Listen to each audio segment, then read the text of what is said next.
Good morning students. मैं doctor Bhavna Choudhary, associate professor, government girls college Kotputli.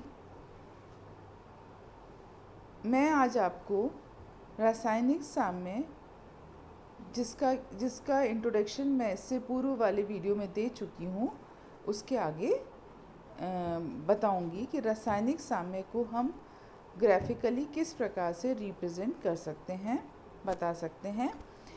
जैसा कि मैंने आपको इससे पूर्व वाले वीडियो में रिवर्सिबल और इरिवर्सिबल रिएक्शंस क्या होती हैं और उनके एग्जाम्पल्स बताए थे। तो चलो आज हम अपना लेक्चर स्टार्ट करते हैं कि जो रासायनिक साम्य है वो वास्तव में है क्या। यदि कोई अभिक्रिया जिसमें कि ए और बी अभिक्रिया करके सी और डी बना रहा है, तो ऐसी स्थिति में जो है ए बी हमारा अभिकारक है और सी डी जो है उत्पाद है। अग्र अभिक्रिया होने पर ए बी से सी डी बनेगा और पश्च अभिक्रिया होने पर सी डी से ए बी हमें प्राप्त होगा। तो जो अग्र अभिक्रिया है उसमें ए और बी जो है अभिकारक हैं और सी डी उत्पाद हैं। वहीं यदि बैकवर्ड रिएक्शन की बात करेंगे तो सी डी अभिकारक हो गए और ए बी उसका उत्पाद हो गया। तो इस प्रकार से जब किसी अभिक्रिया में रासायनिक साम्य की स्थिति आ रही है तो उस स्थिति में अग्र और पश्च अभिक्रियाएं दोनों समान हो जाती हैं। अब जरा इस ग्राफ को देखिए। ग्राफ में आप देख रहे हैं कि जो रेट ऑफ फॉरवर्ड रिएक्शन है, अग्र अभिक्रिया का वेग है वो समय के साथ कम होता चला जा रहा है। वहीं जो बैकवर्ड रिएक्शन है वो समय के साथ जो है बढ़ता चला जाता है। तो जो फॉरवर्ड रिएक्शन है वो घट रही है और बैकवर्ड रिएक्शन बढ़ रही है। क्या कारण है इसका?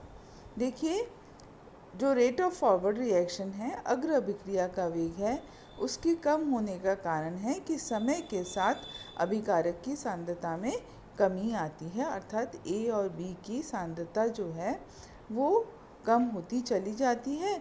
इसलिए अग्र अभिक्रिया का वेग धीरे कम होता चला जाता है। वहीं एक समय के पश्चात जब उत्पाद की सांद्रता पर्याप्त हो जाती है तो उस स्थिति में उत्पाद पुनः अभिकारक में कन्वर्ट होने लगता है। तो समय के साथ साथ जो रेट ऑफ बैकवर्ड रिएक्शन है, पश्च अभिक्रिया का वेग है, वो बढ़ने लगता है। तो एक स्थिति ऐसी आती है जब अग्र अभिक्रिया और पश्च अभिक्रिया दोनों समान हो जाती है। देख रहे हैं आप इसमें, जिसमें दोनों जो हैं एक दूसरे के साथ में जुड़ गई हैं सेंट्रल लाइन के ऊपर। तो उस स्थिति में इक्विलिब्रियम एस्टेब्लिश होता है या साम्य स्थापित होता है। तो यदि इसे परिभाषा के रूप में बताया जाए तो उत्क्रमणीय अभिक्रिया की वह स्थिति जबकि दोनों विपरीत अभिक्रियाएं समान वेग से होती हैं, अर्थात अभिकारक का उत्पाद में और उत्पाद का अभिकारक में जो परिवर्तन है वो समान वेग से होता है। तो ऐसी स्थिति में जो है उनकी सांद्रता में परिवर्तन दोनों का स्पष्ट नहीं होने के कारण से ऐसा लगता है कि अभिक्रिया रुक सी गई है, परंतु वास्तव में यह प्रक्रिया निरंतर चलने वाली होती है, चलती ही रहती है और एक तरह का डायनेमिक इक्विलिब्रियम एस्टेब्लिश हो जाता है, जिसे कि हम हिंदी में बोल सकते हैं गतिक साम्य स्थापित हो जाता है। तो यदि जैसे हम कोई अभिक्रिया लेते हैं कि हाइड्रोजन और आयोडीन से हमें प्राप्त होता है HI, इसी प्रकार से HI जो है वो कन्वर्ट हो जाता है हाइड्रोजन और आयोडीन में।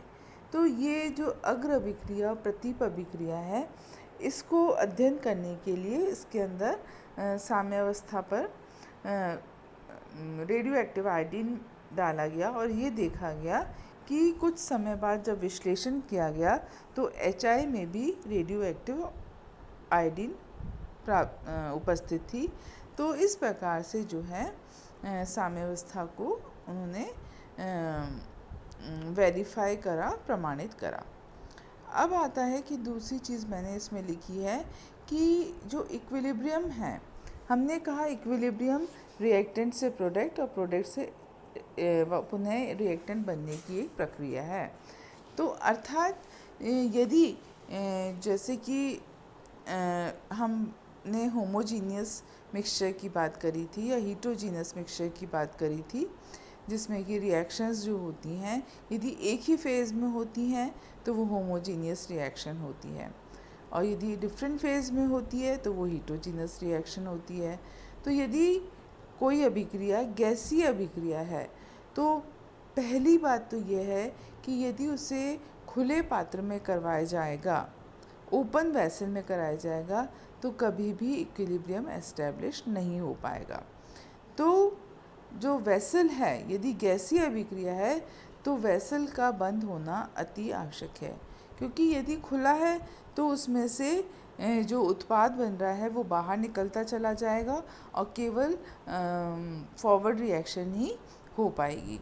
तो कहने का मतलब ये है कि जो यदि पात्र खुला है तो उस स्थिति में अभिकारक और उत्पाद इस प्रकार से होना चाहिए कि वह बाहर नहीं निकल सके, अर्थात उसकी अवस्था जो है वो द्रव अवस्था होनी चाहिए। यदि वो गैसीय अवस्था है तो उसकी अभिक्रिया बंद वेसल में ही करवाई जा सकती है। दूसरा है कि साम्यावस्था के ऊपर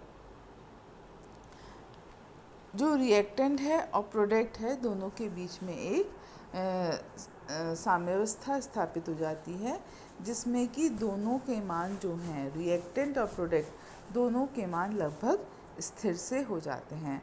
अर्थात जितना रिएक्टेंट प्रोडक्ट में बदल रहा है उतना ही प्रोडक्ट रिएक्टेंट में कन्वर्ट हो रहा है। तो एक तरह से जो है लगभग सांद्रताएं स्थिर सी हो जाती हैं। तीसरी बात यह है कि कभी कभी ये भी देखा गया है कि जो इक्विलिब्रियम है, देखा आपने कि इसमें हम जो साइन लगाते हैं रिएक्टेंट और प्रोडक्ट के बीच में, वो अग्रभिक्रिया भी हो सकती है और पश्चाभिक्रिया भी हो सकती है। तो दोनों में से कोई भी अभिक्रिया से साम्यावस्था को प्राप्त किया जा सकता है।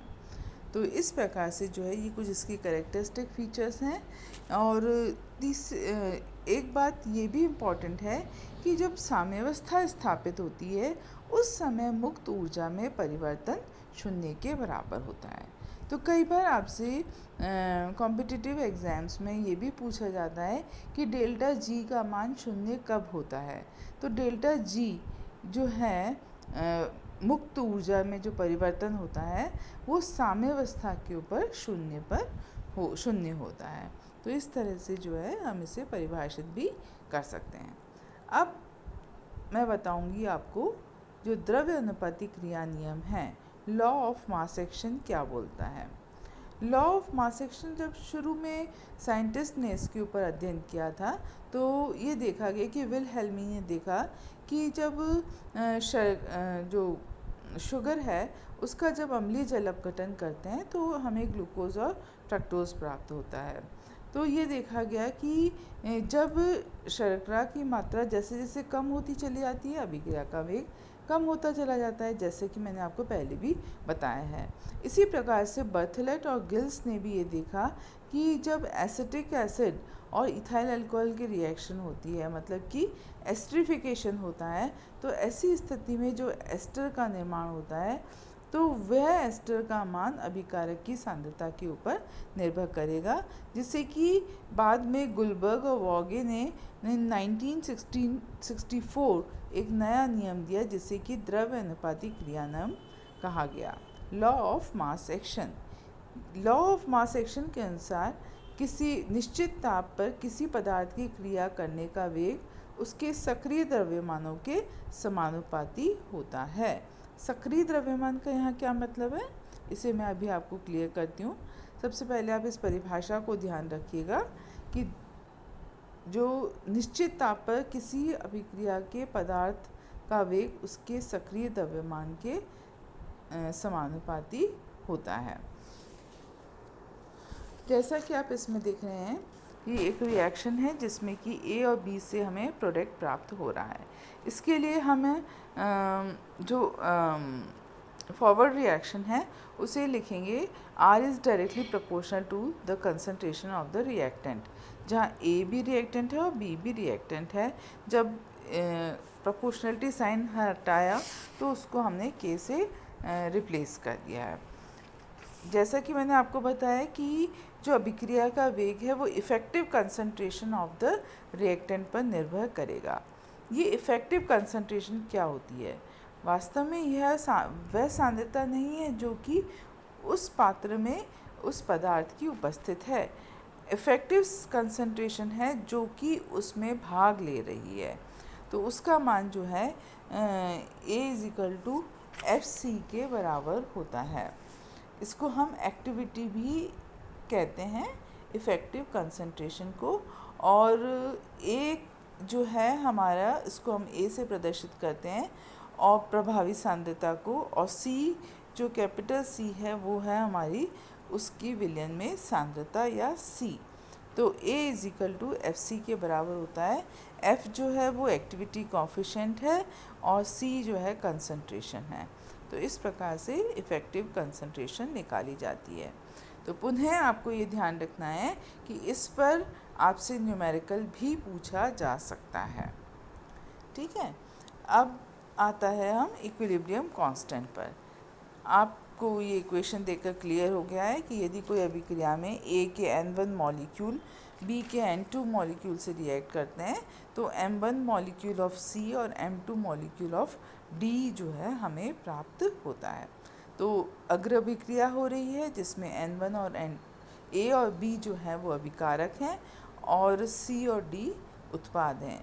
वही बैकवर्ड रिएक्शन जो हो रही है उसमें अभिकारक C और D हो गया और उत्पाद हो गया A और B।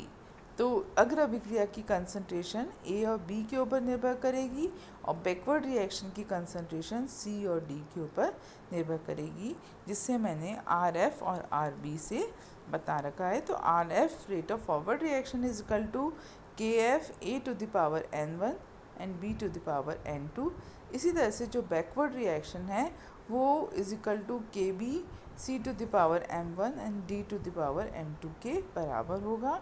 और जब दोनों के बीच में साम्य स्थापित हो जाएगा तो RF का मान RB के समान हो जाएगा। तो ये कुछ जो है लॉ ऑफ मास एक्शन के इम्पॉर्टेंट पॉइंट्स हो गए। इसका जो डिटेल जो हम पढ़ेंगे वो मैं इसके नेक्स्ट वाले वीडियो में आपसे शेयर करूँगी। इसी के साथ में आज का लेक्चर हम यहीं समाप्त करते हैं।